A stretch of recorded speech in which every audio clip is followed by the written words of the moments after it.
आने की जय। चलिए हाथ जोड़ लेंगे और बड़ी भक्ति भाव के साथ ओम नमः सिद्धिभ्यः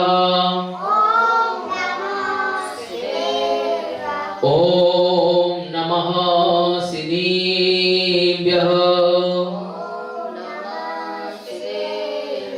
ओम नमः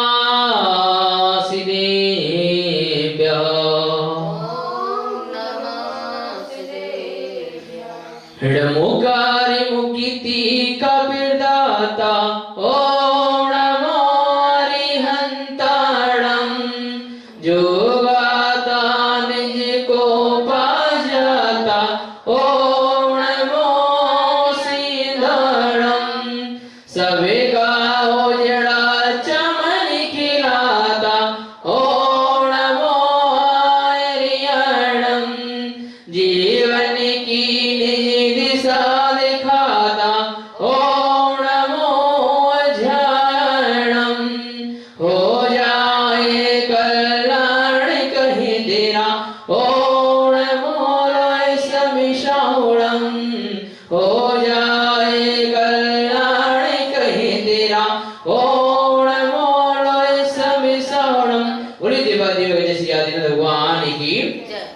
भगवान की चंद्रगुप्त मौर्य का वर्णन हमारा ज्ञान दान गुरुकुल के माध्यम से यहाँ से चल रहा था, प्रसारित हो रहा था और इसी श्रृंखला में हम आगे बढ़ते हैं जहां हमने कल छोड़ा हुआ था।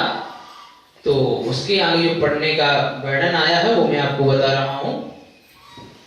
वैसे धर्म की ओट में क्या क्या नहीं होता है ना। धर्म की ओट में बहुत सारे काम ऐसे भी होते हैं जिसमें क्या है कि दोष लगता है उसका। जैसे अगर दान की राशि आई और उसका गलत उपयोग कर दिया तो उसका भी दोष लगेगा, है ना। झूठ बोल करके दान ले लिया तो उसका भी दोष लगेगा, है ना। मंदिर के नाम से ले लिया और मंदिर में खर्च नहीं किया तो उसका भी दोष लगता है ना।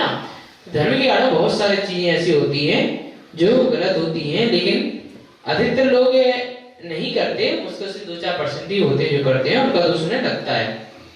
चलिए, वैसे धर्म की ओट में क्या क्या नहीं होता। धर्म की ओट में अहंकार की पूर्ति सदियों से होती आई है।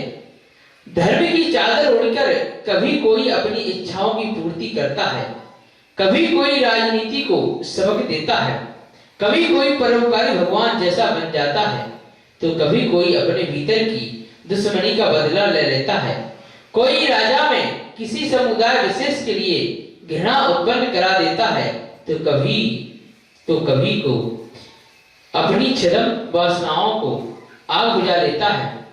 आज तक इस चादर पर ना जाने कितने कलंक लगे, कितने लोगों ने इससे अपने को राजनेता, धर्म नेता, विधेय नेता के सिंहासन पर बैठकर अपने अहंकार को प्रतिष्ठित किया है।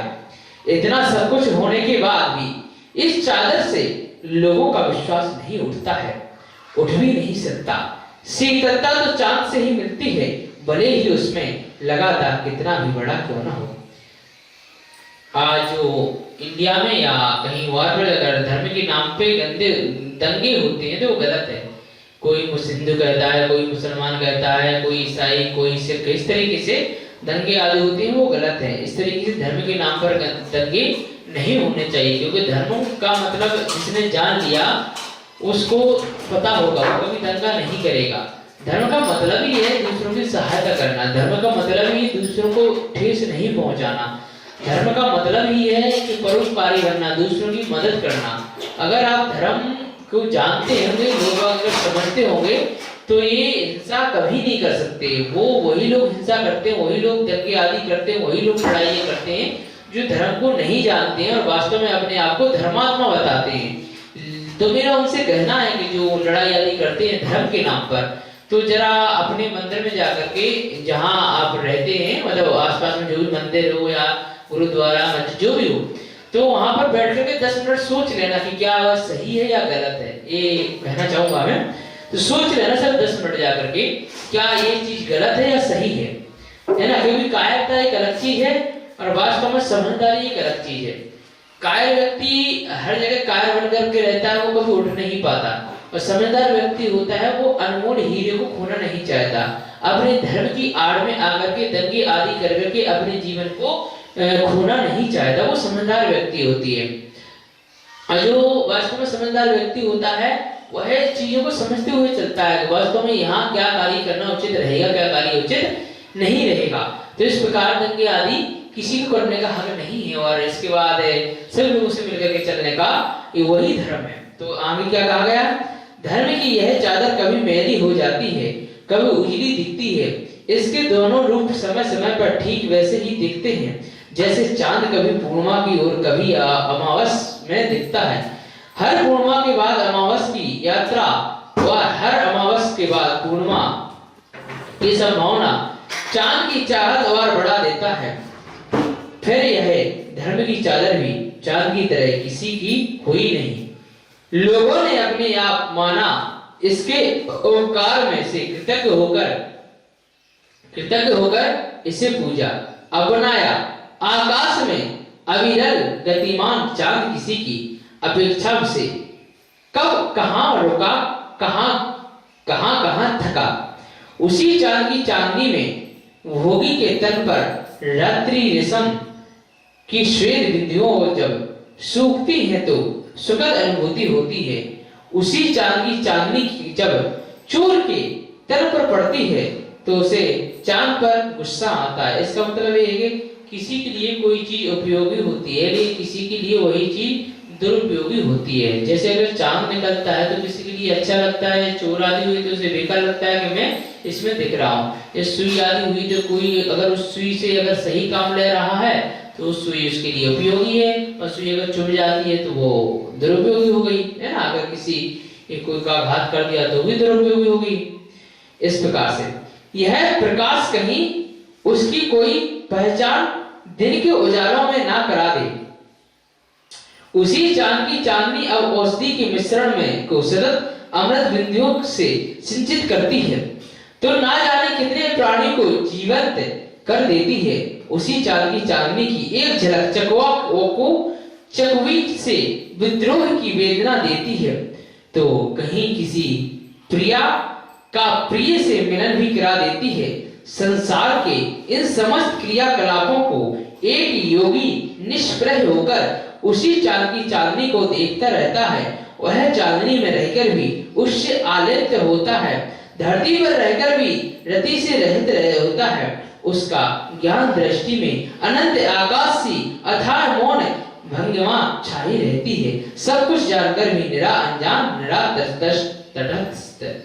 इसका मतलब है कि जो साधु आदि होते हैं वो चांद की जो चांदनी रहती है उसमें ध्यान करते हैं। और कहा गया है जिसका जमीन ही बिस्तर और आसमान ही चादर हो उसे कोई कभी झुका नहीं सकता है। तो इससे कहने का मतलब है कि जो मतलब जमीन से जुड़ करके चले और ध्यान आदि में लिप्त रहे तो वह चंद्रमा की चांदनी में अपना ध्यान आदि करते हैं। और आगे क्या कहा गया है, जिन्होंने इस युद्ध में कुछ समझा वे भी मौन रहे, जिन्होंने कुछ नहीं समझा वे भी मौन रहे, जिन्होंने अपने मन में यह समझा कि एक मूर्ति के लिए युद्ध की ललकार क्यों की गई वे भी मौन रहे। मानो चांद की चांदनी में सब तरफ निशा की तरह मौन ही मौन बिखरा पड़ा था। उधर कलिंग राज्य में भी पराजय का सुखकुल मौन छाया था। कहीं कुछ समझ में नहीं आ रहा था कि यह मौन पराजय का है, यह मौन आत्मसमर्पण का है, यह मौन जिन प्रतिमा की रक्षा का है, यह मौन प्रतिमा की तरह सब कुछ कह रहे भी निशब्द था, शांत था। यह मौन प्रतिमा की तरह मंद हंस लिए था। यह मौन अपने मुखमंडल पर भविष्य की अनंत संभावनाओं को समेटे हुए था। परंतु रात कितनी देर हो रहती है और बात कितनी देर ठहरती है, रात की तरह बात धीरे धीरे सब भूल गए हैं। एक तरफ कुछ अनमोल पाने की खुशी है तो दूसरी तरफ कुछ अपने ही हाथ में चले जाने की आकुलता। राजा महापद्मनंद राज सिंहासन पर बैठे मंत्रियों से विचार विमर्श में संलग्न है कि तभी एक दूत शुभ समाचार लेकर आता है। राजन नभोगढ़ की में देवों की टुकड़ियां बादल की तरह छाई हैं। दूर दूर तक सुर अप्सराओं और विद्याधरों का आना जाना दिखाई दे रहा है। विमानों की ध्वजाओं में अनेक प्रकार की चिन्ह, अनेक देवों की विभूतियों के साथ साथ उनके पुष्प उनके पुण्य फल की विभिन्नता को सूचित कर रहे हैं। अंतिम अनुबंध केवली जम्बू स्वामी की जय जयकारों का निनाद चारों तरफ गूंज रहा है। जम्बू स्वामी वाला एक नाटक हुआ था अपने यहाँ पर शायद परिवेषण पर पे कि चारों रानियों को छोड़कर उन्होंने बैराग गया था। जम्बू स्वामी मोक्ष कहाँ से गए? मथुरा से गए। कहाँ से गए? मथुरा 84 से गए हैं। उनकी बहुत बड़ी प्रतिमा है मथुरा में ही, जहाँ हम गुरुकुल में पढ़ते थे। श्रवण ज्ञान भारती संस्था है ना, मथुरा जैन 84। तो हम लोग जम्बू स्वामी के दर्शन करने भी जाते थे, अभिषेक करने भी जाते थे। बहुत बड़ी प्रतिमा है और बहुत अच्छा लगता है। वहाँ पर पूरा पार्क बना हुआ है, मस्त एक नंबर लगता है, बहुत अच्छा लगता था। तो इस प्रकार से वहाँ पर देखने लायक जगह है, अगर जाएं तो वहाँ के भी दर्शन जरूर अवश्य करके आए। और क्या लिखा है?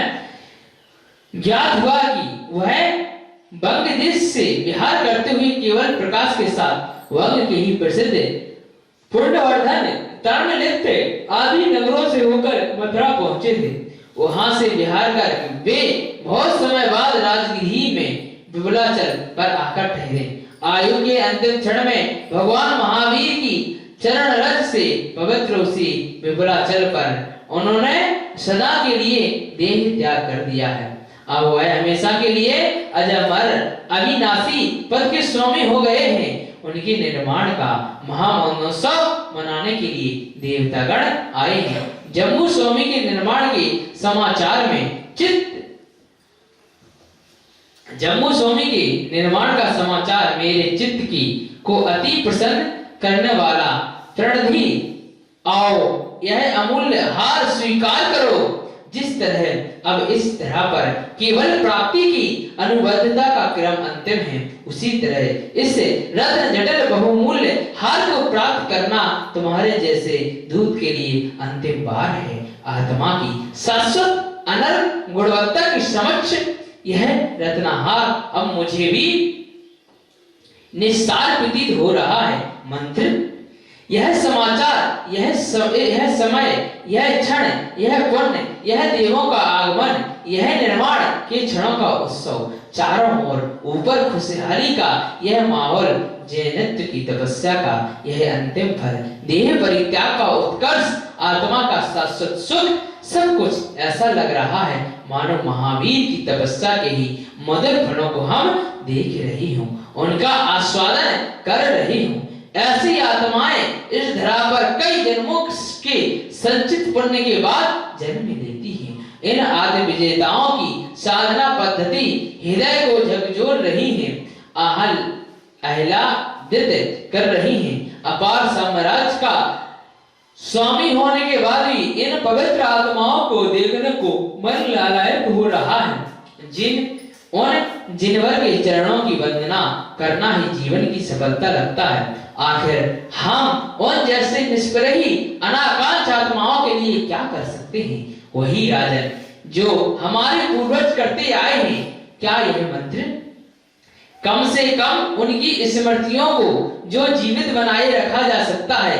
मथुरा नगरी का सांस्कृतिक इतिहास तो आपको ज्ञात ही है। भगवान पार्श्वनाथ के समय के राजाओं की निर्मित आकृतियां आज भी उस समय के शरणमय स्तूपों पर मुक्त आत्माओं को याद दिलाती हैं। उस मथुरा के ऐतिहासिक धर्म प्राण सांस्कृतिक कार्य जैसा ही कुछ आपके द्वारा हो तो लोग सदियों तक आपके नाम को याद करेंगे। कुछ ही देर बाद दूत ने आकर फिर एक समाचार राज को सुनाया। राजन, विद्युच्चर को भी परिनिर्वाण की प्राप्ति हुई है। विद्युच्चर कौन था? चोर था। क्या था? चोर था, है ना। निर्माण मतलब क्या हो गया? मोक्ष की प्राप्ति है। वही भी जब वो स्वामी के शिष्य थे जिन्होंने उन्हें से दीक्षा लेकर श्रवण पथ को अपनाया था। उनके साथ 500 साधु विचरण करते थे। उन पर घोर उपसर्ग हुआ है। क्या? क्यों? मतलब घोर उपसर्ग हुआ। क्यों घोर उपसर्ग हुआ? भाई क्या बात है? राजन, मथुरा नगर में जब वह प्रवेश कर रहे थे तो नगर देवी चामुंडा ने उन्हें थोड़ी देर के लिए नगर में प्रवेश करने से रोका। उस समय देवी का पूजन नगर में चल रहा था। इतनी विशाल मुनिसंघ के आगमन के समाचार से उनकी पूजा रुक जाएगी, इसलिए उस देवी ने कहा कि आज पूजन समाप्त होने के बाद ही इस नगर सीमा में प्रवेश करें। चामुंडा जो देवी थी उन्होंने ऐसा उनसे कहा। वह विंध्याचल मुनि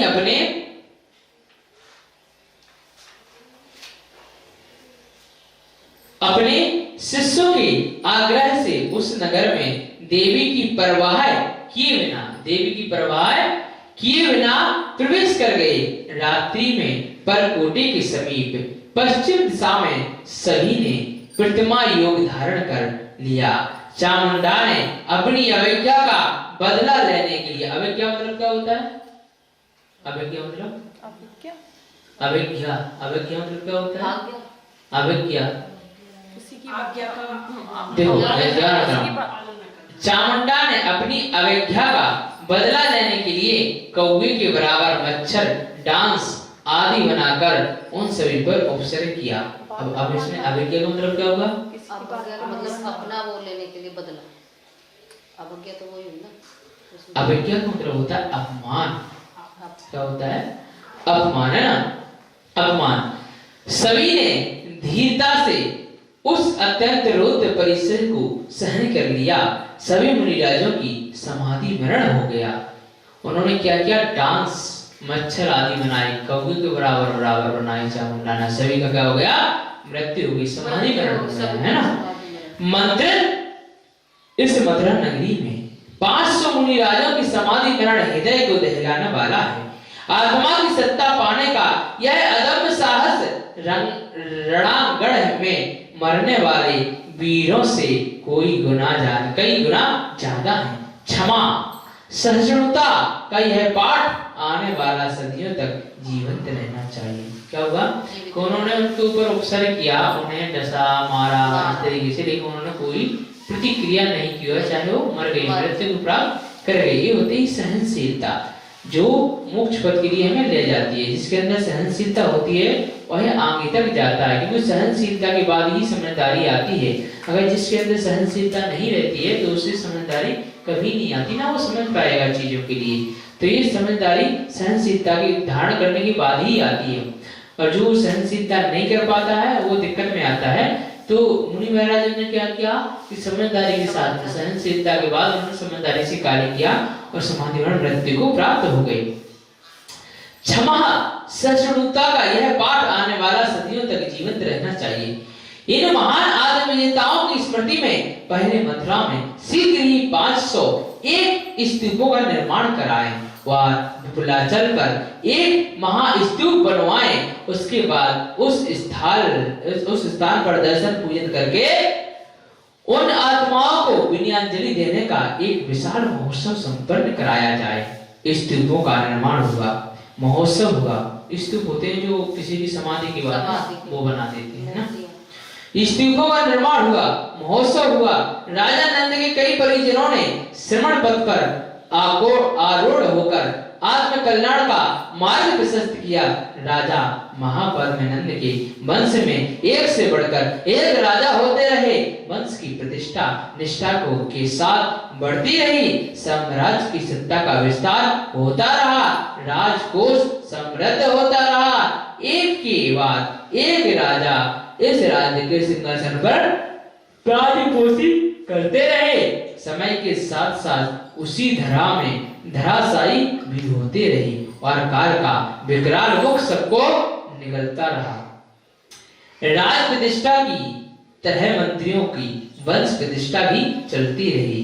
अब कलिंग जिनके आने के बाद कई पीढ़ियां तक यहाँ जिन धर्म की प्रतिष्ठा बढ़ती रही। ऋषभदेव भी प्रतिमा कलिंग जिन मगध साम्राज्य पर नंदवंश की समृद्धि व निष्कंटक राज्य का एक अकाट्य कारण बन गई।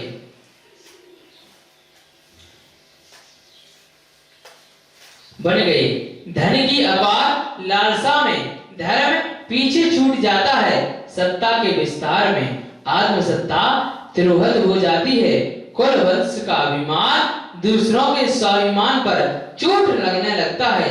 संतुलन जब तक नहीं बनना रहता, गाड़ी वेग के साथ बढ़ती रहती है, पर असंतुलन के साथ एक कदम का भी चलन कठिन हो जाता है। धन बढ़ता गया, वैभव फैलता गया, सम्राट शत्रु रहित होता गया और यही आत्मा का अहंकार की गुलामी में बढ़ता गया। धन की अतीव लालसा में कलंक जिन यानी मगध, जिनको नंद वंश के वंशजों ने धीरे धीरे विस्मित कर दिया, भावी पीढ़ी पर धन हावी हो गया। धर्म का अभाव हो गया।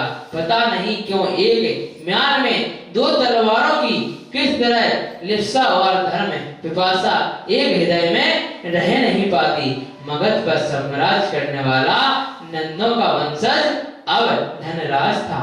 अपने वंश को पहचान के लिए धननंद था और धन में ही आनंद मानने वाला था। इस राजा ने 80 करोड़ की संपदा गंगा नदी के एक गड्ढे में सुरक्षित करके रखी थी। 1990 करोड़ स्वर्ण मुद्राओं को अपने राजकोष में अक्षर भंडार के रूप में गुप्त रखा था। नंद वंश के राजाओं की इस परंपरा से राजकोष में अपार धन तो इकट्ठा किया ही है, धन की वृद्धि के साथ मगध साम्राज्य की वृद्धि भी सभी दिशाओं में होती गई।